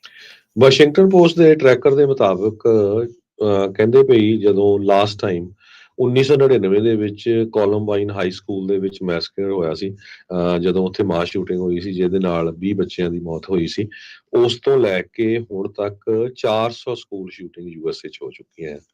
400 ਸਕੂਲ ਸ਼ੂਟਿੰਗਸ, ਇਹ ਵਾਸ਼ਿੰਗਟਨ ਪੋਸਟ ਦਾ ਜਿਹੜਾ ਟਰੈਕਰ ਆ, ਤੇ 3,83,000 ਸਟੂਡੈਂਟ ਨੇ ਐਕਸਪੀਰੀਅੰਸ ਕੀਤੀ ਹੈ ਇਹ ਵਾਇਲੈਂਸ। ਹੁਣ ਤੁਸੀਂ ਦੇਖੋ ਵੀ ਉਹਨਾਂ ਦੇ ਦਿਮਾਗ ਦੇ ਉੱਤੇ ਜਿਹੜਾ ਆ ਪੂਰੀ ਲਾਈਫ ਕਿੱਦਾਂ ਦਾ ਅਸਰ ਰਹਿਣਾ ਹੈ। ਹਰਜੋਤ ਸਿੰਘ ਜੀ, ਯੂਐਸ ਦਾ ਡਾਟਾ ਤਾਂ ਇਹ ਕਹਿੰਦਾ ਆ ਵੀ 322 ਸਕੂਲ ਸ਼ੂਟਿੰਗਸ ਤਾਂ ਇਸ ਸਾਲ ਦੇ ਵਿੱਚ ਜਿਹੜੀਆਂ ਹੋ ਚੁੱਕੀਆਂ। ਅਖੀਰਲੇ ਕੁਝ ਦਿਨ ਜਿਹੜੇ ਬਚੇ ਆ, ਉਮੀਦ ਕਰਦੇ ਆ, ਪ੍ਰਮਾਤਮਾ ਅੱਗੇ ਅਰਦਾਸ ਕਰਦੇ ਆ ਵੀ ਭਾਈ ਇਦਾਂ ਦਾ ਹੋਰ ਕੋਈ ਕਾਂਡ ਜਿਹੜੇ ਉਹ ਨਾ ਹੀ ਵਾਪਰਨ। ਇੱਕ ਛੋਟੀ ਜਿਹੀ ਬ੍ਰੇਕ ਲਵਾਂਗੇ, ਬ੍ਰੇਕ ਤੋਂ ਪਾਰ ਹੋਰ ਜਿਹੜੀਆਂ ਖਬਰਾਂ ਮਾਰਦੇ ਆ ਨਜ਼ਰ। ਜੁੜੇ ਰਹੋ ਇੱਦਾਂ ਪੰਜਾਬੀ ਰੇਡੀਓ USA ਦੇ ਨਾਲ।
ਬ੍ਰੇਕ ਤੋਂ ਬਾਅਦ ਇੱਕ ਵਾਰੀ ਫਿਰ ਆਪ ਸਭ ਦਾ ਸਵਾਗਤ ਹੈ ਸੁਰਤ ਪ੍ਰੋਗਰਾਮ ਦੇ ਵਿੱਚ। ਪ੍ਰੋਗਰਾਮ ਚੱਲ ਰਿਹਾ ਜੀ ਇਸ time update America. Harjot Singh ji, ਜੀ ਆਇਆਂ ਨੂੰ ਇੱਕ ਵਾਰੀ ਫਿਰ ਸਵਾਗਤ ਹੈ। ਸਤਿ ਸ਼੍ਰੀ ਅਕਾਲ ਜੀ। ਸਤਿ ਸ਼੍ਰੀ ਅਕਾਲ, ਧੰਨਵਾਦ ਜੀ ਆਇਆਂ ਨੂੰ। ਅਗਲੀ ਜਿਹੜੀ ਹਰਜੋਤ ਸਿੰਘ ਜੀ ਖਬਰ ਕਰਦੇ ਜਾਈਏ, FTC ਨੇ ਰੂਲਸ ਜਿਹੜੇ ਇਸ਼ੂ ਕੀਤੇ ਆ, ਜਿਸ ਦੇ ਤਹਿਤ ਹੋਟਲ ਟਿਕਟ ਸੈਲਰਸ ਨੂੰ ਜਿਹੜੀਆਂ ਜੰਕ ਫੀਸ ਆ ਉਹਨਾਂ ਨੂੰ ਰਿਵੀਲ ਕਰਨ ਦੇ ਲਈ ਹਦਾਇਤਾਂ ਦਿੱਤੀਆਂ ਗਈਆਂ ਨੇ। ਇਹ ਇੰਡਸਟਰੀ ਦੇ ਵਿੱਚ ਇਹ ਜਿਹੜੇ ਕਹਿ ਸਕਦੇ ਆ ਵੀ ਲੁਕੇ ਹੋਏ ਜਿਹੜੀਆਂ ਫੀਸ ਆ ਉਹਦੇ ਕਰਕੇ ਲੋਕਾਂ ਨੇ ਕਾਫੀ ਰੌਲਾ ਰੱਪਾ ਜਿਹੜਾ ਪਾਉਂਦੇ ਰਹੇ, ਕਹਿੰਦੇ ਵੀ ਦਿਖਾਉਂਦੇ ਤੁਸੀਂ ਕੁਛ ਹੋਰ ਪ੍ਰਾਈਸ ਆ, ਪਰ ਜਦੋਂ ਚਾਰਜ ਹੋਣ ਲੱਗਦਾ ਆ ਤਾਂ ਉਹਦੇ ਵਿੱਚ ਪ੍ਰਾਈਸ ਬਹੁਤ ਜ਼ਿਆਦਾ ਵੱਧ ਹੁੰਦਾ ਆ। So hotel room, concert ticket, sporting events ਦੇ ਵਿੱਚ ਜਿਹੜੀਆਂ ਜੰਕ ਫੀਸ ਆ ਉਹ ਦਿਖਾਉਣੀਆਂ ਜਿਹੜੀਆਂ ਉਹ ਲਾਜ਼ਮੀ ਹੋਣਗੀਆਂ, ਤੇ ਜੇ ਨਹੀਂ ਦਿਖਾਉਂਦੇ ਤਾਂ ਫੈਡਰਲ ਪਨਿਸ਼ਮੈਂਟ ਉਹਨਾਂ ਨੂੰ ਕੀਤੀ ਜਾ ਸਕਦੀ ਹੈ। FTC ਦੀ ਜਿਹੜੀ ਚੇਅਰ ਲੀਨਾ ਖਾਨ, ਉਸਨੇ ਜਿਹੜਾ ਇਸ ਏਜੰਸੀ ਦੇ ਦੁਆਰਾ ਜਿਹੜੀਆਂ ਕਹਿੰਦੇ ਵੀ ਸਾਨੂੰ ਕੰਪਲੇਂਟਸ ਬਹੁਤ ਜ਼ਿਆਦਾ ਮਿਲ ਰਹੀਆਂ ਸੀ, ਉਸ ਤੋਂ ਬਾਅਦ ਦੇ ਵਿੱਚ ਇਹ ਫੈਸਲਾ ਲਿਆ ਹੈਗਾ ਆ। FTC ਦੇ ਰੂਲਸ ਦੇ ਨਾਲ ਅਜੇ ਵੀ ਜਿਹੜੀਆਂ ਕੰਪਨੀਜ਼ ਆ ਫੀਸ ਜਿਹੜੀਆਂ ਉਹ ਲਾ ਸਕਦੀਆਂ ਆ, ਐਜ਼ ਲੌਂਗ ਐਜ਼ ਵੀ ਉਹ ਕਲੀਅਰਲੀ ਡਿਸਪਲੇ ਕੀਤੀਆਂ ਹੋਣ। ਜੀ, ਅਗਲੀ ਖਬਰ ਵੱਲ ਚੱਲੀਏ ਤੇ ਫੈਕਟ ਚੈੱਕ ਦੀ ਗੱਲਬਾਤ ਕਰਦੇ ਹਾਂ। ਬਹੁਤ ਵਾਰ ਇੰਡੀਆ ਨੂੰ ਲੈ ਕੇ, ਸਿੱਖਾਂ ਨੂੰ ਲੈ ਕੇ ਬਹੁਤ ਗਲਤ ਖਬਰਾਂ ਜਿਹੜੀਆਂ ਫੈਲਦੀਆਂ ਰਹਿੰਦੀਆਂ ਆ। ਪਿਛਲੇ ਦਿਨਾਂ 'ਚ ਕੁਛ ਪੰਜਾਬੀ ਮੀਡੀਆ ਨੇ ਖਬਰਾਂ ਫੈਲਾਈਆਂ ਸੀਆਂ ਵੀ ਜੀ ਸਵਿਟਜ਼ਰਲੈਂਡ ਨੇ ਇੰਡੀਆ ਦੀ ਮੋਸਟ ਫੇਵਰਡ ਨੇਸ਼ਨ ਦਾ ਜਿਹੜਾ ਸਟੇਟਸ ਆ ਉਹ ਪਿਕਅਪ ਕਰ ਲਿਆ, ਉਹਨੂੰ ਜਿਹੜਾ ਰਿਮੂਵ ਕਰ ਲਿਆ ਹੈਗਾ।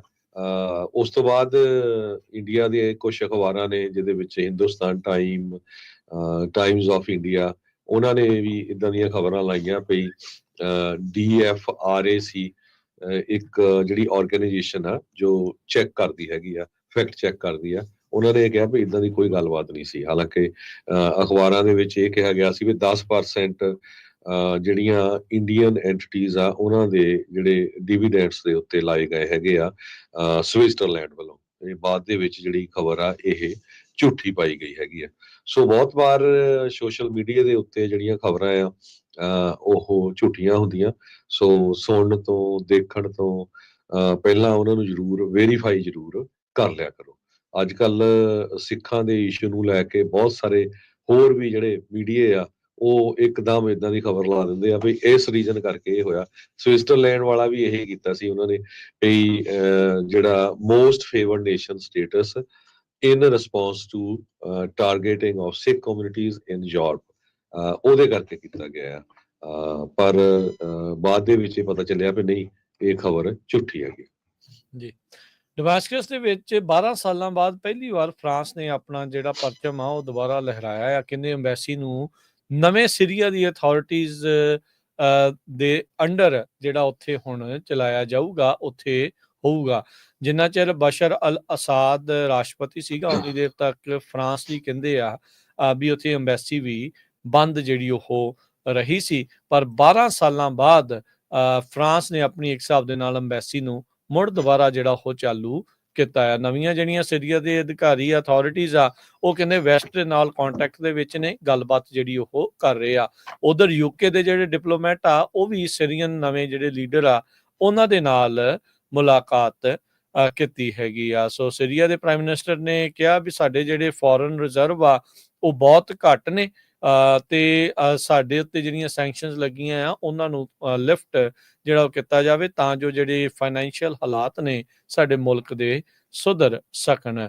ਉਹਨਾਂ ਨੇ ਕਿਹਾ ਵੀ ਇਸਲਾਮਿਸਟ ਰੂਲ ਨੂੰ ਲੈ ਕੇ ਤੁਹਾਨੂੰ ਕੋਈ ਟੈਨਸ਼ਨ ਜਿਹੜੀ ਆ ਉਹ ਨਹੀਂ ਹੋਣੀ ਚਾਹੀਦੀ। ਸੋ ਹੁਣ ਇਹ ਦੇਖਦੇ ਹਾਂ ਵੀ ਬਸ਼ਰ ਅਲ ਅਸਾਦ ਤੋਂ ਬਾਅਦ ਦੇ ਵਿੱਚ ਹੁਣ ਜਿਹੜੀ ਨਵੀਂ ਉੱਥੇ ਸੱਤਾ ਆਈ ਆ ਉਹ ਕਿੱਦਾਂ ਦੀ ਉਹਨਾਂ ਦੀ ਕਾਰਜਕਾਰੀ ਜਿਹੜੀ ਉਹ ਰਹਿੰਦੀ ਆ। ਇਹ ਦੱਸਦੇ ਜਾਈਏ ਇੱਕ ਵਾਰੀ ਫੇਰ ਵੀ ਜਿਸ ਸੰਸਥਾ ਨੇ ਉੱਥੇ ਤਖਤਾ ਪਲਟ ਕਰਵਾਇਆ ਆ ਅਮਰੀਕਾ ਦੇ ਵਿੱਚ ਉਸ ਨੂੰ ਅੱਤਵਾਦੀ ਜਥੇਬੰਦੀ ਘੋਸ਼ਿਤ ਕੀਤਾ ਹੋਇਆ ਹੈ। ਬਿਲਕੁਲ $10 ਮਿਲੀਅਨ ਦਾ ਉਹਨਾਂ ਦੇ ਜਿਹੜਾ ਲੀਡਰ ਆ ਉਹਦੇ ਉੱਤੇ ਇਨਾਮ ਵੀ ਰੱਖਿਆ ਗਿਆ ਸੀ। ਤੇ ਪਿਛਲੇ ਦਿਨ ਆਪਾਂ ਤੁਹਾਡੇ ਨਾਲ ਖਬਰ ਸਾਂਝੀ ਕੀਤੀ ਸੀ, ਪ੍ਰੈਜ਼ੀਡੈਂਟ ਜੋ ਬਾਈਡਨ ਉਹਨਾਂ ਨੇ ਕਿਹਾ ਸੀ ਕਿ ਹੁਣ ਉਹਨਾਂ ਦੀ ਗੱਲ ਨਹੀਂ, ਉਹਨਾਂ ਦੇ ਐਕਸ਼ਨ ਦੇ ਉੱਤੇ ਦੇਖਾਂਗੇ ਵੀ ਉਹ ਕੀ ਕਰ ਰਹੇ ਹੈਗੇ ਆ। ਪਰ ਪਹਿਲੇ ਦਿਨ ਉਹਨਾਂ ਨੇ ਇੱਕ ਅਮਰੀਕਨ ਸਿਟੀਜ਼ਨ ਨੂੰ ਜੋ ਸੀਰੀਆ ਦੀ ਅਸਾਦ ਦੀ ਸਰਕਾਰ ਸੀ ਉਹਨਾਂ ਨੇ ਅਰੈਸਟ ਕੀਤਾ ਹੋਇਆ ਸੀ, ਉਹਨਾਂ ਨੇ ਛੱਡ ਦਿੱਤਾ ਸੀ ਤੇ ਉਹ ਆਲਰੇਡੀ ਅਮਰੀਕਾ ਪਹੁੰਚ ਗਿਆ ਹੈ।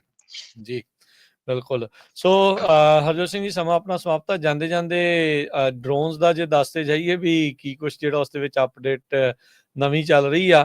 ਹੁਣ ਜਿਹੜੇ ਕਈ ਮਿਲਟਰੀ ਐਕਸਪਰਟਸ ਆ ਉਹ ਇਹ ਮੰਨਦੇ ਆ ਵੀ ਇਹ ਜਿਹੜੇ ਡਰੋਨਸ ਤੁਹਾਨੂੰ ਨਜ਼ਰ ਆ ਰਹੇ ਨੇ ਉਹਨਾਂ ਦੇ ਵਿੱਚ ਉਹ ਅਮਰੀਕਾ ਦੀ ਜਿਹੜੀ ਆਪਣੀ ਹੀ ਕੋਈ ਨਾ ਕੋਈ ਟੈਸਟਿੰਗ ਜਿਹੜੀ ਉਹ ਚੱਲਦੀ ਹੋਈ ਹੋ ਸਕਦੀ ਆ। ਸੋ ਤੁਸੀਂ ਦੇਖੋ ਵੀ ਸਰਕਾਰ ਬਾਰ-ਬਾਰ ਕਹਿ ਰਹੀ ਆ ਵੀ ਇਹਨਾਂ ਨੂੰ ਆਪਣੇ ਹੱਥ ਦੇ ਵਿੱਚ ਨਾ ਲਓ, ਇਹਨਾਂ ਦੇ ਉੱਤੇ ਤੁਸੀਂ ਬੇਸਿਕਲੀ ਜਿਹੜਾ ਇਹਨਾਂ ਨੂੰ ਭੇਦੋ ਨਾ ਥੱਲੇ ਜਿਹੜਾ ਉਹ ਨਾ ਸੁੱਟੋ। ਸੋ ਇਹ ਜਿਹੜੀ ਚੀਜ਼ ਚੱਲ ਰਹੀ ਆ।